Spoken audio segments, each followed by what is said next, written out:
अच्छा, आज इसके साथ आज जो मैं 5 to 15 स्केल टेस्ट के लिए जो वो लेके आया हूँ वो है वर्ड्स एंड देयर सिनोनिम्स। ठीक है, अब वर्ड्स एंड देयर सिनोनिम्स की माने क्या होती है? सिनोनिम माने सेम मीनिंग वर्ड्स। ठीक हो गया। अब सेम मीनिंग वर्ड में आज हमारा सबसे पहला जो वर्ड है वो कौन सा है? गार्निश। अब गार्निश की माने होती है संवारना, किसी चीज़ को अच्छा बनाना, संवारना। ठीक है, तो उसका सेम मीनिंग वर्ड या सिनोनिम क्या है? डेकोरेट। अब सिनोनिम है, सेम मीनिंग वर्ड है, तो इसकी मीनिंग भी सेम ही होगी। ठीक है, गार्निश का सिनोनिम होता है डेकोरेट। उसके बाद हमारे पास वर्ड है हेक्टर। अब हेक्टर की माने होती है वो आदमी जो सताने वाला हो या कोई भी वो चीज़ जो सताने वाली हो, हेक्टर। हेक्टर की माने होती है टू हरास, किसी को सताना, परेशान करना, डराना, किसी को धमकाना। ठीक, उसके बाद हमारे पास वर्ड है इलिसिट। अब इलिसिट की स्पेल भी बड़ी इंपॉर्टेंट है, इसको याद कर लीजिएगा। Illicit ILLICIT। अब इलिसिट की माने होती है नाजायज़ या गैर कानूनी, जिसको हम कहते हैं नाजायज़। अब इलिसिट का सिनोनिम वर्ड क्या है? अनलॉफुल, या अदर मीनिंग वर्ड क्या है? अनलॉफुल। ठीक है, अच्छा। उसके बाद हमारे पास वर्ड है इमिशन। अब इमिशन की माने होती है निकाल या इखराज, किसी चीज़ का इखराज करते हैं ना, कोई चीज़ हम खारिज करते हैं। ठीक है, उसने उसको उस दफ्तर से निकाल दिया, उसका निकाल कर दिया, उसको खारिज कर दिया, तो उसके लिए हम क्या इस्तेमाल करते हैं? इमिशन।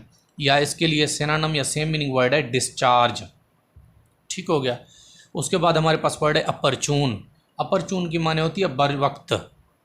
ठीक है, कोई चीज़, एक चीज़ बर वक्त हो गई, तो अपरचून या इसका सिनोनिम है या सेम मीनिंग वर्ड है या अदर वर्ड इसका कह लें, वो इसका क्या है? टाइमली। टाइमली माने भी होती है बर वक्त। उसके बाद हमारे पास वर्ड है इमीनेंट। अब इमीनेंट की माने होती है मशहूर। ठीक है, अब मशहूर का आपको पता है सिनोनिम वर्ड क्या होगा? फेमस।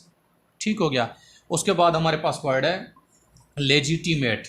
अब लेजिटिमेट की माने भी होती है जायज़। ठीक है, लेजिटिमेट माने जायज़, जो चीज़ जायज़ हो, कानूनी हो, विरासत में किसी को एक हक में, हिस्से में मिली हो, उसको कहते हैं लेजिटिमेट।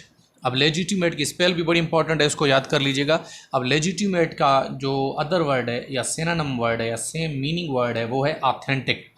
ऑथेंटिक या लेजिटिमेट की माने होती है जायज़ या हकी, वो अपने हक पर कोई चीज़ हो या उसको उसकी विरासत में कुछ मिला हो तो।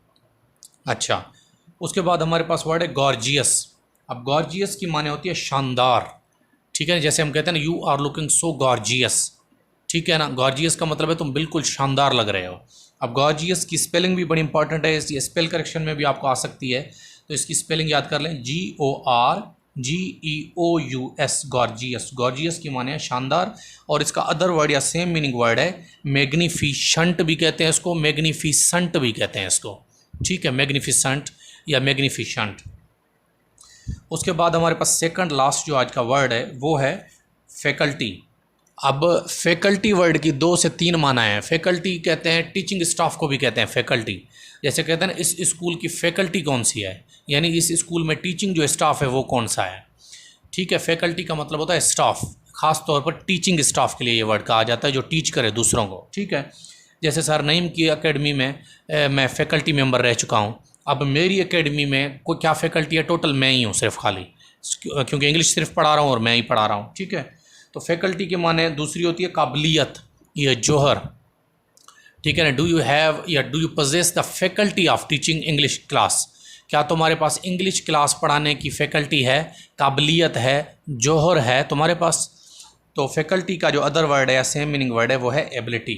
आज का जो आखिरी हमारा वर्ड है वो है जेनेसिस। अब जेनेसिस अक्सर तौर पर आपने साइंस में ये वर्ड सुना होगा। जेनेसिस की माने होती है पैदाइश या शुरुआत किसी चीज़ की। पैदाइश यानी जाहिर है हर चीज़ की शुरुआत उसकी पैदाइश से ही होती है, चाहे वो बैक्टीरिया हो, चाहे वो वायरस हो, चाहे वो इंसान हो, चाहे वो दुनिया हो, चाहे वो अर्थ हो, चाहे वो सन हो, चाहे वो मून हो, उसकी पैदाइश से ही उनकी स्टोरी शुरू होती है। ठीक है, अब जेनेसिस की माने है पैदाइश या शुरुआत। अब सिनोनिम इसका क्या होगा? इसका सिनोनिम या सेम मीनिंग वर्ड है क्रिएशन। अब क्रिएशन की माने आपको पता है, क्रिएशन की माने होती है पैदाइश। इसकी स्पेलिंग भी इंपॉर्टेंट है, इसको याद कर लें तो बेहतर रहेगा आपके लिए।